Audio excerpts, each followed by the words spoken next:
अस्सलामुअलैकुम नाज़रीन, embroidery and cooking में आपको वेलकम करती हूँ। आज हम बनाने जा रहे हैं गोश्त का सालन। तो सबसे पहले मैं आपको चीज़ें दिखा देती हूँ। यहाँ पर मैंने लिया है 1 चम्मच नमक, 1 चम्मच हरी मिर्चें, आधा चम्मच हल्दी, 1 चम्मच सूखा धनिया पिसा हुआ और गरम मसाला मैंने मिक्स लिया है। इसमें सब कुछ है, इसमें ये पत्ते भी हैं, दालचीनी है, लौंग है, काली मिर्चें और सफ़ेद ज़ीरा, सब कुछ सारा गरम मसाला है, ठीक है। और ये पिसा हुआ गरम मसाला है।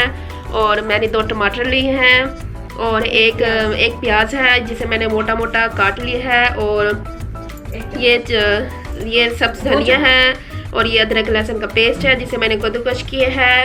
और 1 कप दही है। तो आइए शुरू करते हैं।